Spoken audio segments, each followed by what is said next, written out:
क्या हुआ जी? आप ऐसे क्यों बैठे हो और क्या सोच रहे हो? कोई बात हो गई क्या? सीमा, मैं शहर जाने की सोच रहा हूँ क्योंकि हमें गांव में काम तो मिलेगा नहीं, इसीलिए हम शहर चलते हैं। शहर में मेहनत मजदूरी करेंगे। आपकी बात तो ठीक है, लेकिन आपने ये सोचा है एक अनजान शहर में जाके हमें कौन सहारा देगा और हम किसके सहारे रहेंगे और हम क्या काम करेंगे? सीमा, हम सालों से यहाँ पर रह रहे हैं और हम सबको जानते पहचानते भी हैं, फिर भी हमें किसी ने सहारा नहीं दिया है, तो आगे कौन सहारा देगा? हम तो बेसहारे हैं ना। हम बेसहारा हैं, हमें कोई सहारा नहीं देगा। लेकिन इसका मतलब ये नहीं है कि हम सारी जिंदगी बेसहारा ही रहेंगे। कभी तो हमारी किस्मत बदलेगी। देखिए, हम मेहनत के दम पर अपनी किस्मत बदल सकते हैं, पर ये तो नहीं कि हम शहर जाके ही अपनी किस्मत बदल सकते हैं। हम गांव में रह के भी तो बहुत कुछ कर सकते हैं ना। क्या बहुत कुछ कर सकते हैं? मैं जब काम मांगने जाता हूँ ना, तो लोग मुझे ताने देते हैं, क्योंकि इस जमाने में लोग औकात देखकर काम देते हैं। औकात काम से नहीं, इरादे से बनती है। अगर आपने यहीं हार मान ली तो हमारा भविष्य यहीं ख़त्म हो जाएगा। हमें भूख से लड़ना है और दुनिया वालों से भी लड़ना है। हम हार क्यों नहीं माने? हमें हार माननी पड़ती है, क्योंकि हम बेसहारा होने के साथ साथ गरीब भी हैं। और ये बात तो तुम भी अच्छे से जानती हो कि गरीब की क्या औकात होती है, तो हमारी क्या औकात। आप औकात के बारे में सोच के टाइम बर्बाद मत करो। मेरा कहना मानो, आप ज़मींदार साहब के पास जाओ। मुझे पूरी उम्मीद है आपको वहाँ पर कुछ ना कुछ काम ज़रूर मिल जाएगा। सीमा, तुम्हें लगता है कि मैं काम मांगने जाऊंगा और मुझे काम मिल जाएगा? ऐसा नहीं है, क्योंकि मैं जमींदार साहब के यहाँ पर काम मांगने गया था और उनके यहाँ पर जो मुनीब रहता है ना, उससे काम मांगा था। उसने मुझे बिल्कुल मना कर दिया काम देने से। आपको काम तभी तो मिलेगा जब आप किसी सही इंसान से बात करेंगे। काम देने की जिम्मेदारी मुनीम जी की नहीं, ज़मींदार साहब की है। आप ज़मींदार साहब के पास जाइए, मुझे पूरा विश्वास है वो आपको काम ज़रूर दे देंगे। ठीक है सीमा, अगर तुम्हें विश्वास है तो मैं जमींदार साहब के यहाँ पर अभी काम मांगने जा रहा हूँ। ठीक है? ठीक है, आप ज़मींदार साहब के पास जाइए।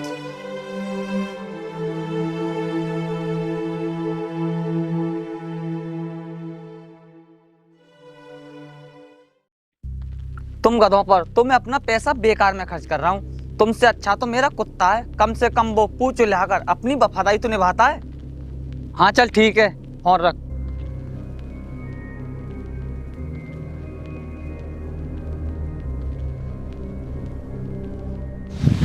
जमींदार साहब नमस्ते, मैं आप ही के पास आया हूँ। मेरे पास आया है? मेरे पास आया है तू? वो तो मुझे दिख रहा है, लेकिन तू ये बता मेरे पास क्या काम से आया है? कुछ काम था? जमींदार साहब, मैं आपके पास काम मांगने आया हूँ। आप मुझे अपने यहाँ पर कुछ काम दे दीजिए। काम मांगने आया है तू मेरे पास, लेकिन ऐसा कोई काम नहीं है मेरे पास जो मैं तुझे दे दूं, इसीलिए तू काम कहीं और जाके देख ले। देखिए जमींदार साहब, आप मुझे कैसे भी करके काम दे दीजिए, नहीं तो मेरा परिवार भूखा मर जाएगा। मैं आपके आगे हाथ जोड़ रहा हूँ। मेरे यहाँ कोई जगह ही नहीं है तेरे लिए, तो मैं तुझे काम कहाँ से दे दूं? और रही हाथ जोड़ने की बात, तो तुम गरीब लोगों की ये तो आदत होती है हाथ जोड़ने की, तभी तो तुम गरीब लोग फंसा लेते हो। साहब, आप ये क्या कह रहे हो? हम गरीब लोगों की इतनी औकात कहाँ है जो हम किसी को फंसा सकें? हम तो हाथ जोड़कर विनती ही कर सकते हैं। चल ठीक है, तू ऐसा कर, इस समय तो अभी जा, तू मुझसे कल मिलना, फिर सोचूंगा मैं तेरे लिए कुछ काम के बारे में। ठीक है जमींदार साहब, मैं कल आ जाऊँगा। नमस्ते। नमस्ते नमस्ते।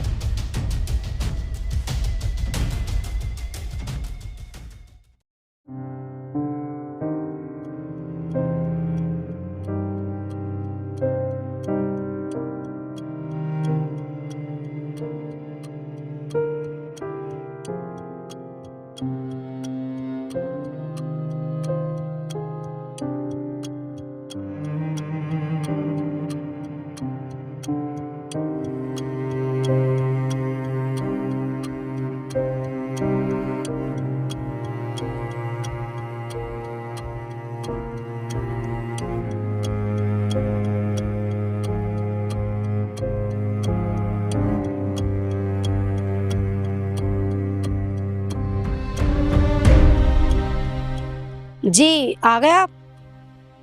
क्या हुआ, आपको ज़मींदार साहब मिले या नहीं? हाँ, मुझे जमींदार साहब मिल गए और मेरी उनसे बात भी हो गई है। क्या बात हुई आपकी? ज़मींदार साहब आपको काम देंगे या नहीं? और क्या कह रहे थे वो? उन्होंने मुझे आज तो कुछ बताया नहीं।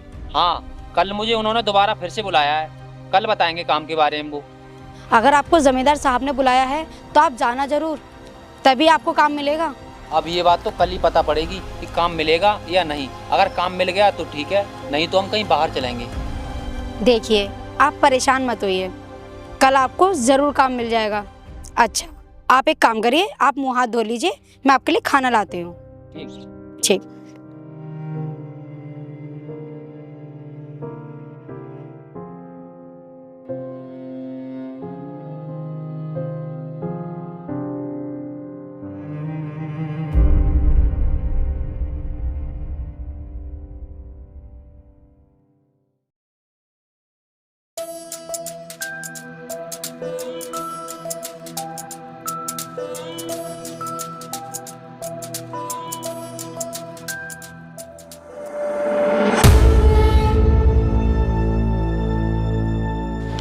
अरे कहाँ चल दी मैडम इतनी जल्दी में? कभी कभी हमारी गाड़ी में बैठ के हमारे साथ भी चल दिया करो।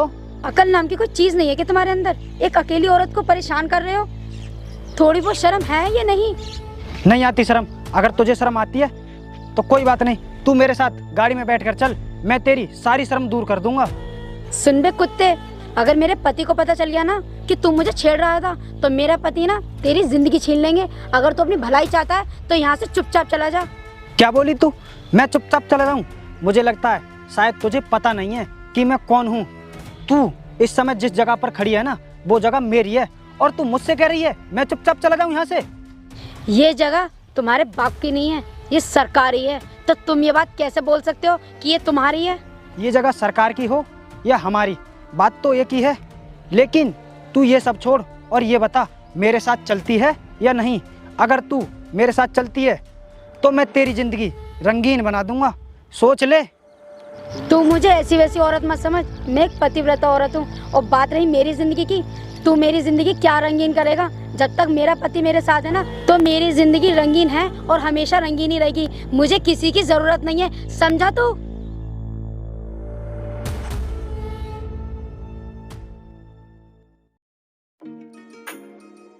सीमा, मैं जमींदार साहब से मिलने जा रहा हूँ, ठीक है?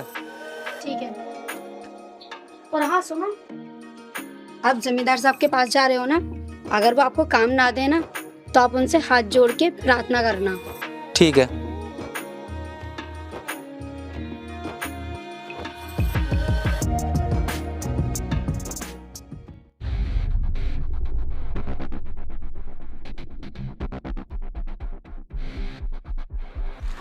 और सुना छोटे, तुझे किसी बात की परेशानी तो नहीं है?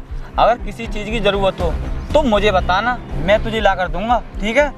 क्या परेशानी बताऊं भैया तुम्हें? मुझे परेशानी है भी और नहीं भी है। ये क्या बात हुई? परेशानी है नहीं है तू मुझे बता, मैं किस बात के लिए हूँ, मैं तेरी परेशानी दूर करूँगा, बोलना। भैया आप मेरी परेशानी जानना चाहते हो ना, तो सुनो। मुझे कल रास्ते में एक औरत मिली थी और मैंने उससे बात करना चाहा, लेकिन उसने मुझसे बात नहीं की। बस वो मुझे उल्टा सीधा कहकर चली गई। अब मुझे वो औरत चाहिए। क्या औरत चाहिए? बस इतनी छोटी सी बात के लिए तू परेशान हो रहा है? बता कौन है वो औरत? आज ही तेरे पैरों में होगी वो औरत। भैया वो राजू की पत्नी है, जो कल मुझसे उल्टा सीधा बोल कर गई थी, और अब मुझे उसका घमंड चकनाचूर करना है। राजू की पत्नी? देख वो आ रहा राजू, आधा देश से, अभी बात करते हैं।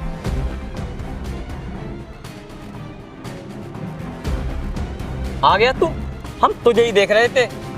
नमस्ते जमींदार साहब। हाँ बताइए, मुझे क्यों देख रहे थे? अच्छा, कल मैं आपसे काम के लिए पूछ कर गया था, लग गया क्या मेरा काम? ऐसे ही पक्का मत समझ, मैं तुझे ही देख रहा था काम को मना करने के लिए। तुझे काम नहीं मिलेगा, जा तू अब यहाँ से।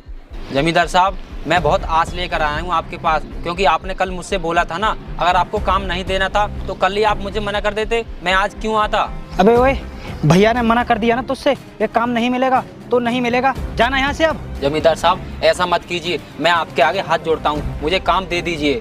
चल ठीक है, अगर तू हमारे आगे हाथ जोड़ता है तो काम मिल जाएगा, लेकिन काम तुझे नहीं मिलेगा, काम मिलेगा तेरी पत्नी को। भेज देना उसे हमारे घर पर काम करने के लिए, ठीक है? मैं भूखा मर जाऊंगा, लेकिन किसी भी कीमत पर मैं अपनी पत्नी को तेरी चौखट पर नहीं भेजूंगा। तेरी औकात ही क्या है जो तू अपनी पत्नी को हमारी चौखट तक नहीं भेजेगा?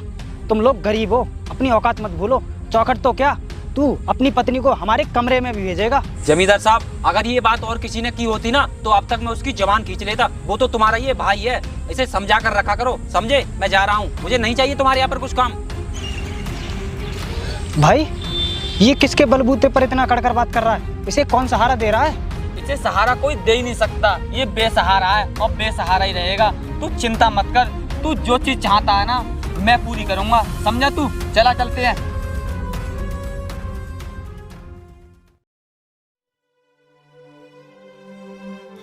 हे भगवान, मेरे पति जमींदार साहब के यहाँ काम के लिए गए हैं। भगवान उनकी मदद करना, काम मिल जाना चाहिए मेरे पति को। और अगर मेरे पति को काम नहीं मिला, ये गांव और ये घर हमेशा हमेशा के लिए हमें छोड़ के जाना होगा। भगवान ऐसा मत होने देना।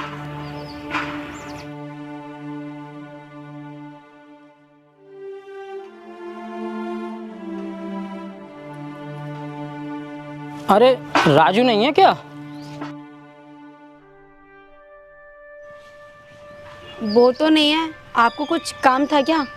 हाँ, काम है, तभी तो मैं यहाँ पर आया हूँ। और वो काम ये है कि अभी कुछ दिनों पहले ना राजू मेरे पास आया था, मुझसे बोल रहा था कि मुझे काम दे दो। लेकिन उस समय मेरे पास कोई काम था नहीं, तो मैंने मना कर दिया।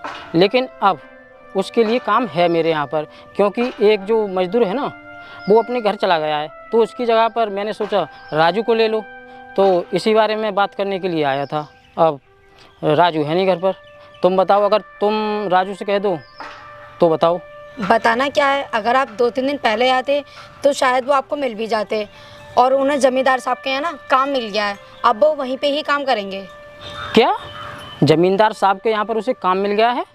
लेकिन वो तो एक बार मुझसे मना कर रहा था, कह रहा था कि चाहे कुछ भी हो जाए, किसी भी कीमत पर मैं जमींदार साहब के यहाँ पर काम नहीं करूँगा, क्योंकि जमींदार की आदत को और उसकी नीयत को वो बहुत अच्छे तरीके से जानता है। वही कहता है कि जमींदार एक नंबर का नीच और कमीना आदमी है। जो भी मजदूर उस जमींदार के यहाँ पर काम करता है ना, तो वो जमींदार उस मजदूर के घर पर यानी उसकी पत्नी पर बुरी नज़र जरूर डालता है। ये उसमें सबसे बड़ी कमी है, इसीलिए उसके यहाँ पर वो काम करने से मना कर रहा था। नहीं नहीं, आप गलत बोल रहे हैं। मैंने तो सुना है जमींदार साहब तो बहुत अच्छे हैं। किसी के बारे में इस तरीके से बुराई करना सही नहीं है। देखो, जो इंसान बुरा होता है ना, उसकी बुराई हर आदमी करता है और हर जगह पर करता है। तुम अभी उसके बारे में कुछ भी नहीं जानती हो, इसीलिए कह रही हो ऐसे। अगर जानती ना तो कुछ भी नहीं कहती, बल्कि मेरे साथ खड़ी होकर उसकी बुराई करती और मेरी हाँ में हाँ करती। पता है कितना बुरा इंसान है वो? किसी भी औरत के लिए पता है वो क्या समझता है? सिर्फ एक प्रयोग करने की मशीन, यानी औरत को औरत समझता नहीं है, सिर्फ खिलौने की तरह उसको यूज करता है। मुझे नहीं पता आप जमींदार साहब के बारे में ऐसा क्यों बोल रहे हो, लेकिन ना ही मैंने ऐसा कुछ देखा है, ना सुना है, ना ही ऐसा मेरे साथ हुआ है। तो मैं तुम्हारी बात पे विश्वास क्यों करूं? यकीन, पता है तुम्हें यकीन क्यों नहीं हो रहा है? क्योंकि आज तक उस जमींदार की नज़र तुम पर पड़ी ही नहीं होगी। अगर एक बार उसकी नज़र पड़ जाती ना, तो तुम ऐसा बोलने की हिम्मत नहीं करती। आप कुछ भी कहिए, लेकिन ऐसा वक्त कभी नहीं आएगा। अब आप यहाँ से जा सकते हैं।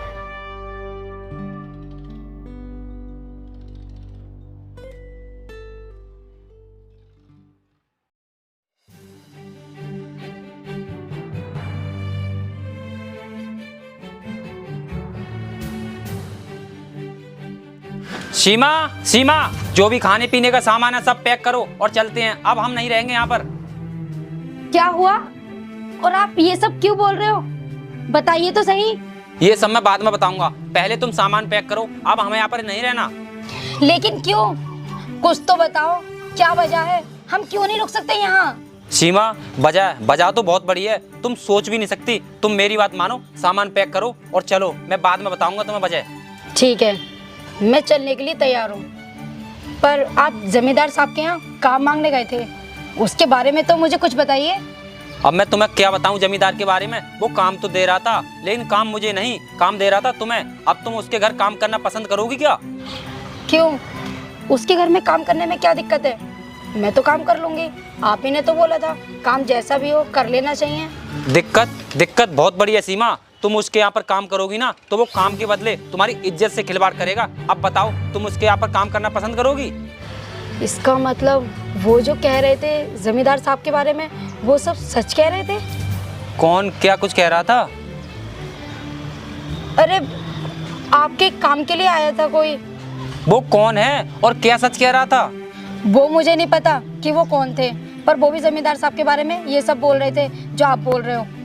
कोई कुछ भी बोले, अब हमें यहाँ पर नहीं रहना। चलो तुम सामान निकालो, आओ।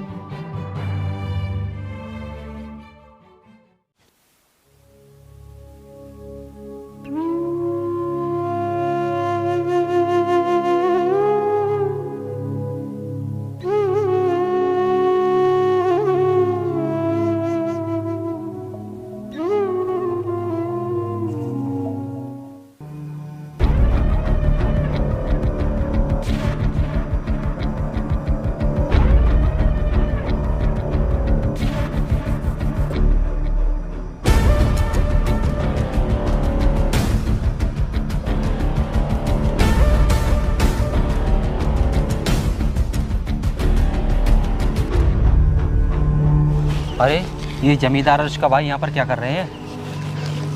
कहीं ये हमें नुकसान तो नहीं पहुंचाएंगे ना? नहीं, चलो चलते हैं। ए रुको, और कहाँ जा रहे हो?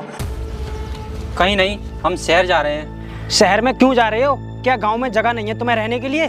गांव में रहो ना। साहब, जगह तो है यहाँ पर रहने के लिए, लेकिन जिंदगी का गुजारा करने के लिए काम भी तो चाहिए। यहाँ पर काम नहीं है, इसीलिए हम शहर जा रहे हैं काम करने।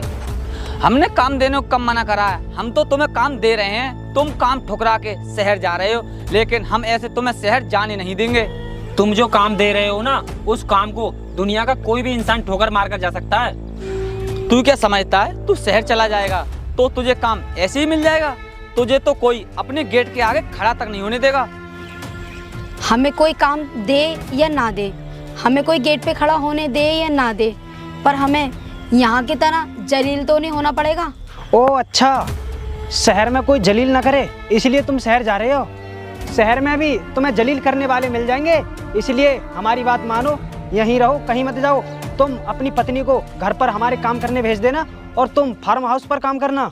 चल ठीक है, अगर छोटे ने बोल दिया तो हम तुम दोनों को काम पर रख लेते हैं। अगर तुझे विश्वास नहीं है तो तेरी पत्नी को हम अभी काम पर ले जाते हैं। चल। छोड़ो मुझे। जमींदार, मैं तो तेरी पहले बहुत इज्जत करती थी, पर मुझे आज पता चला है तो इज्जत के लायक है ही नहीं, और तुझे ना चप्पलों से मारना चाहिए। अबे ओ 2 टके की औरत, तू भाई को चप्पल से मारने की बात कर रही है? भाई तुम राजू को संभालो, इसे तो मैं देखता हूँ। चल इधर। ओ जमींदार, मैंने बहुत सहन कर लिया, अब सहन नहीं कर पाऊंगा, अब संभल तू। छोड़ो, छोड़ो,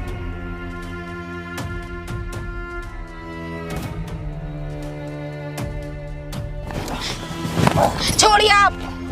इस कमीने को छोड़ दीजिए, इसे मारकर आप हाथ अपने गंदे मत कीजिए। अब हम यहाँ गांव में नहीं रहेंगे, अब हम चलते हैं यहाँ से।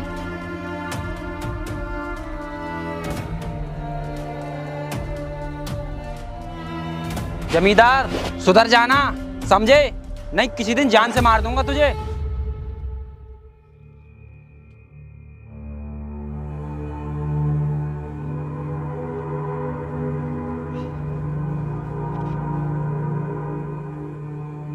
छोटे, तू चिंता मत कर, ये दुनिया के किसी भी कोने में जाके छुप जाए, मैं इन्हें ढूंढ कर ही रहूंगा और इनसे बदला लेकर ही रहूंगा। ठीक है, चल तू बैठ, अब हम चलते हैं।